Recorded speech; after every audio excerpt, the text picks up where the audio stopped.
Como é que você está a lidar com esta situação da pandemia, do vírus, das mudanças nas nossas vidas, na mudança na sociedade, na mudança do mundo? Como é que está a lidar com isto? Como é que está a ser para si? Eu sou a Anabela, eu sou psicóloga e hoje é sobre este tema que nós todos estamos a viver que eu gostaria de falar. Primeiro porque cada vez mais, efetivamente, são pessoas que chegam até ao consultório com mais questões de ansiedade, depressão, e isto está a atingir qualquer estrato social, qualquer idade, desde as crianças pequeninas até, efetivamente, aos mais idosos. Portanto, é um assunto que nos abrange a todos como sociedade, mas também, eventualmente, nas nossas casas e em nós próprios. Depois, porque eu acho que há que termos atenção realmente a esta questão, como é que as crianças estão a vivenciar isto, como é que está a ser o dia a dia delas, como é que elas estão a lidar com as mudanças constantes que vão existindo, que já para nós é difícil, porque sistematicamente estamos a receber novas informações, quanto mais para a criança mais pequena, que não tem a capacidade de integração da informação e que vai recolhendo a informação aos poucos, vai juntando as peças à medida dela, à maneira dela e fantasiando, não é? Porque a criança fantasia. Então ela vai construindo esta história à medida dela, na cabeça dela, e um dia deste você precisa de levar o seu filho ao médico, ao hospital, que seja, e ele vai lembrar-se de histórias que ouviu na televisão ou que ouviu os pais a partilharem, e entretanto é essa história, é essa realidade que ele começa a vivenciar, é esse medo que ele vivencia. E fica em pânico muitas vezes por ter que ter uma assistência médica, por exemplo. E portanto isto traz grandes dificuldades também no nosso dia a dia e nas nossas circunstâncias de vida. E é preciso refletirmos também um pouquinho sobre isto. O que é que está a acontecer-nos na nossa vida? Embora nós não tenhamos uma resposta concreta sobre o que está a acontecer e as mudanças que poderão daqui advir, mas já estamos a sentir que eu não concordo que este seja o nosso novo normal, não, porque não é o normal que nós queremos vivenciar na nossa vida. Portanto, isto é uma circunstância que nós estamos a passar. Agora, não tem que ser o nosso normal. De facto, não é normal. Efetivamente, temos que andar de máscaras. Não é normal. Não nos podemos tocarmos. Não é normal. Nem eu acho que tenha que ser sentido como normal. Acho que tem que ser sentido como algo que temos que fazer, que é suposto fazer para a nossa prevenção, para a nossa proteção e para a proteção dos outros. É suposto acontecer dessa maneira, é ajustado dessa maneira. Se é normal, ou o meu novo normal, eu não quero que este seja o meu novo normal, eu não quero que a minha vida seja integrada desta forma. Então, como é que nós vamos fazer para ultrapassar estes receios, estes medos, estas sensações que nós vamos tendo, ou que alguém possa vir a ter aí desse lado, e que de facto faz parte, é ajustado a esta situação? Toda essa ansiedade que possa estar a sentir. Então, primeiro, há que perceber que se vêm algumas ansiedades, alguns medos, medo da morte, medo da doença, medo da perda do emprego, medo da perda do trabalho, do marido, da casa, o que seja, muitas vezes são medos que você já tinha na sua vida. Ou seja, era algo que você já sentia há algum tempo ou desde sempre, mas que nunca quis tratar disso, nunca quis olhar para isso. Ou podem vir tristezas, sensação de tristeza profunda. E você pode associar a N coisas diferentes, mas a verdade é que isso já lá estava. Eram sensações que já lá estavam, que já tinha, mas que agora, pelo momento que nós estamos a vivenciar e eventualmente por circunstâncias da vida que você está a vivenciar, então começa a exacerbar-se esse medo, começa a vir ao de cima esses receios, estas sensações, essas ansiedades. E também é importante perceber que tudo tem uma forma, uma estratégia, solução para a situação. Nós conseguimos encontrar a solução para a sua situação, para a sua ansiedade. Eu não estou a dizer que arranjemos solução para o concreto, para uma situação concreta que esteja a vivenciar neste momento, mas é possível, com toda a certeza, trazer tranquilidade para a sua vida, trazer mais serenidade para a sua vida. Então, uma das coisas é tomar essa consciência. O que é que está realmente a sentir? Se é raiva, se é desânimo, se é rancor, se é desejo de mudança, se é tristeza, se é ansiedade, o que é que está a sentir? Perceber isso, está bem? Depois, compreender que recolher que estratégias é que já tem vindo a desenvolver até hoje e quais é que resultaram e quais é que não resultaram.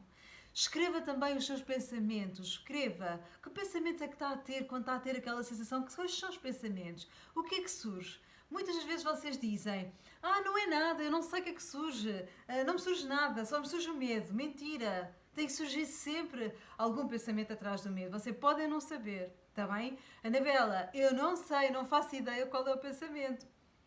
Mas que há um pensamento, ele existe, ele tem que existir. Se você conseguir identificar qual é o pensamento que está por trás da tristeza, da ansiedade, do rancor, etc., é muito mais direta a estratégia que pode encontrar para solucionar essa situação. Porquê? Porque vamos logo à raiz da questão. É o medo que aconteça isto. É o medo de perder a pessoa X. Ok? Então, quando isto acontece, é muito mais fácil nós irmos direitinho a essa questão. Então, outra questão é perceber qual a periodicidade e a intensidade em que essas sensações ocorrem. Ocorrem numa determinada fase do seu dia? Ocorrem quando está mais tranquila ou mais tranquilo? Ocorrem quando vê alguém ou está com alguém específico? Quando é que começam a surgir essas sensações? Então vamos também perceber qual é a associação que está a fazer entre os seus sentimentos, as suas sensações e esse acontecimento ou essa relação ou esse emprego, o que seja. Está bem? E então vamos começando a recolher de uma forma consciente e factual aquilo que está a acontecer. E isto vai trazer de alguma forma alguma serenidade, no sentido em que começa a construir o seu puzzle, começa a perceber que peças é que estão aí no seu puzzle. Porque uma coisa é quando a pessoa só sente aquelas sensações, não sabe, às vezes que nome é que lhes há de dar, só sente aquilo. Outra coisa é quando começa a compreender verdadeiramente porque é que elas surgem. Porque eu garanto-lhe, muitas das pessoas que estão a surgir ou que estão a ter estas ansiedades, estas depressões hoje em dia, muitas delas têm a ver com aquilo que ouvem também da comunicação social. Eu não estou aqui a dizer que deixe de ver ou deixe de ouvir as notícias, eu não estou a dizer isso, embora... Está bem, eu não estou a dizer isso, se quer ver, tudo certo. A questão é tomar consciência do que isso lhe faz, porque quando ouve, não é? Está a absorver essa informação, está a integrá-la no seu organismo, portanto, está a interpretá-la, significa que depois está a gerar emoções dentro de si. Ao gerar emoções, quer dizer, começa a ser um comportamento viciante e vicioso, não é? Portanto, não vai sair daí, ok? É como se o medo fosse maior do que você próprio. Então, talvez minimizar o tempo em que vê televisão ou que vê esses noticiários ou que lê, minimizar esse tempo, procurar a formação que precisa para aquele momento, não se deixar invadir por toda a informação que lhe chega, está bem? Depois, a questão de recursos que tem já na sua vida, como há pouco estava a dizer, que recurso é que já tem na sua vida? O que é que já existe na sua vida que lhe traz alguma tranquilidade? Qual é o contacto que tem na sua vida que já lhe traz alguma tranquilidade? É o contacto com a natureza? É quando faz yoga? É quando lê aquele livro? É quando está com aquelas pessoas? O que é que lhe traz alguma serenidade? Isto é muito, muito importante. Está bem? E depois perceber que, ok, como é que eu posso recolher mais disto? Não é? De repente você gosta de estar com uma pessoa que lhe dá serenidade, mas quer dizer, não tem que absorver essa pessoa. Está bem? Não, a questão aqui é você aprender a lidar com a sua própria ansiedade. Ainda que já percebeu que, ok, quando está com aquela pessoa lhe traz alguma serenidade, mas vamos buscar a sensação da serenidade, uma vez que tudo são memórias emocionais, tudo que são sentimentos, sensações estão em memórias na nossa mente, nós podemos ir buscar aquela memória de quando estamos com aquela pessoa para nos sentirmos um pouquinho mais tranquilos, mas não é absorver nem a pessoa, nem essa memória, está bem? Porque há outras maneiras também de se tranquilizar. Depois perceber se precisa de ajuda clínica, se precisa de ajuda realmente de um profissional. As pessoas recusam-se ainda hoje a procurar um profissional, têm imensa resistência a procurar um profissional. A psiquiatria, a psicologia são áreas distintas, elas não fazem a mesma coisa, podem eventualmente complementar-se, mas não são a mesma coisa. Depois tem as terapias holísticas, tem a massagem, tem uma série de outros recursos que, se não quiser procurar um psicólogo, pode procurar outros recursos. O psicólogo é efetivamente para verbalizar a situação e ajudá-lo com as suas técnicas, vai ajudá-lo a ouvir-se, vai ajudá-lo a compreender-se e a trazer soluções para a sua situação, está bem? No fundo é alguém que é mais, e eu não gosto de toda da expressão de que quando se é amigo é um psicólogo, não, não é. Amigo é amigo, psicólogo é psicólogo, são vertentes diferentes, são áreas distintas da nossa vida. Um psicólogo é um profissional que o ajuda com as ferramentas que tem para saber lidar com as situações que está a vivenciar neste momento.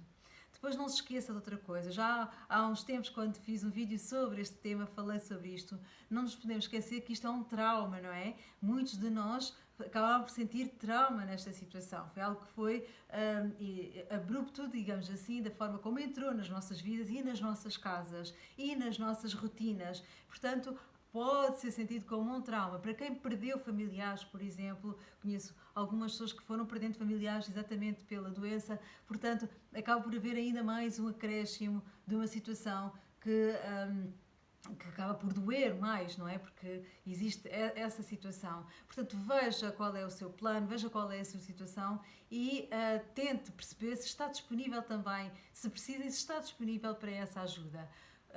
O clínico em si, o psiquiatra, acaba por trazer-lhe a medicação que eventualmente lhe pode tranquilizar ou reajustar a nível bioquímico no seu organismo.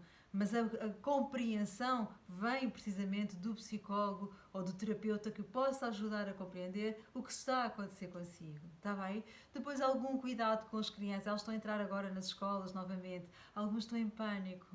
E este pânico vem muitas vezes, e eu diria quase sempre ou sempre, das suas famílias, com quem eles também contracenam nas suas vidas, está bem? Claro que existem crianças mais ansiosas, mas por trás de uma criança ansiosa normalmente está um adulto ansioso também e, portanto, ela vai captando toda esta informação e vai transmitindo, exteriorizando esta informação cá para fora. Cuidado com as crianças que são muito calmas, muito tranquilas e esta tranquilidade às vezes traz camuflado o medo que está ali emergente, que está ali latente e que ela não está a exteriorizar. Portanto, isto são tudo recursos que você tem que estar com atenção, se quiser, obviamente, aos seus filhos ou às crianças, se por exemplo é um profissional que trabalha com crianças, perceber como é que ela se estará a sentir. Está bem? E às vezes bastam algumas frases, alguns desenhos para nós percebermos como é que ela estará ao nível da sua ansiedade relativamente a este momento. Depois há aqui outra grande questão, para mim é a questão basilar, que é o que é que nós estamos a aprender ou a transformar do ponto de vista emocional, psicológico, nesta fase da nossa vida. Não é à toa, obviamente, tudo tem o seu momento, tudo tem a sua história e quando nós assistimos a esta situação, o que é que nós estamos disponíveis para transformar dentro de nós? Não nos podemos tocar, não nos podemos aproximar, não nos podemos sequer visualizar com o nosso sorriso, né? Tanto cara a cara. Então, o que é que isto nos está a dizer a cada um de nós? Quais são as dificuldades que cada um sente? Qual é a sua dificuldade quando tem estas situações todas à sua volta? O que é que isto significa para si? Quando vai ao supermercado e cumprimenta a pessoa e não pode ver a expressão dela, nem ela ver a sua, que significado é que isto tem para si? É confortável porque, aliás, não expressa a sua emoção, o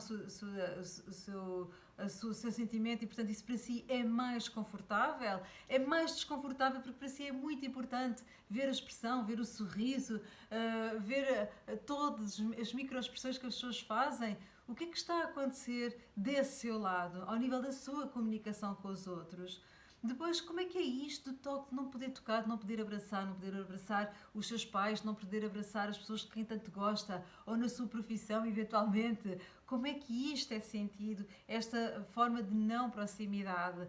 É-lhe confortável? Não lhe é confortável? Veja, está bem? Porque às vezes nós não ligamos a isso, porque é um dado adquirido, agora é assim, ponto.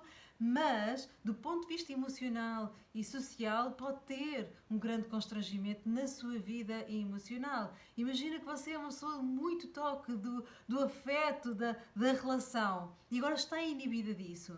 Imagine, isso para si é altamente doloroso e você vai sentir realmente há uma sensação de ter vazio dentro de si. Depois, neste momento, acaba por assistir a muitas rupturas de casamentos, de relacionamentos que estão efetivamente em fase de crise ou ruptura. Como é que você vivencia também isso neste momento, não é? Como é que isto é para si? Que significado é que lhe está a dar? E veja se isto faz sentido que eu lhe vou dizer, que é olhar também para si. Neste momento é importante olhar para si. É importante também do ponto de vista social começarmos a adotar um mecanismo mental de parar aqui um bocado a nossa mente e começar a ter um discurso mais positivo em relação ao outro. Eu não digo um otimismo tóxico, eu não falo sobre isto, até porque quem me conhece sabe que eu não sou nada apologista disso, mas é a relação, a forma como eu comunico com o outro ser mais positiva. Eu não preciso estar sempre a denegrir, eu não preciso estar sempre a falar mal, eu não preciso estar sempre a deitar abaixo. Ao contrário, faz aos outros o que queres que te façam a ti. Veja como é que se sente quando lhe fazem isso a si. Então, seja aquele que traz a mudança, seja aquele que promove a mudança, seja aquele que promove mais harmonia, não aquele que faz exatamente o contrário, que destrói, que desfaz, que se irrita, que se zanga. Não há mal nenhum a pessoas zangar-se com aquilo que está incorreto, aquilo que está desarmonioso ou aquilo que é desrespeitoso. Aquilo que é desrespeitoso, efetivamente, é para nós dizermos chega, não é? Eu não quero mais isto. É dar murro na mesa, como eu costumo dizer. Mas ainda assim é necessário o respeito humano. E isto é a maior das aprendizagens que nós podemos ter, ou que se quisermos, se quisermos, na nossa vida cotidiana, é esta. Temos mais calma uns com os outros, não é? Temos mais paciência uns com os outros. Trabalharmos estes aspectos em nós. Veja que aspecto é que gostaria muito de trabalhar em si e veja de que forma é que o momento que nós estamos a atravessar é também um palco para trabalhar esse aspecto em si. Espero que tenha gostado do tema, espero que tenha ajudado e na próxima semana cá estaremos para mais um tema. Se quiser, pode com toda certeza sugerir o seu tema preferido. Muito obrigada e até lá!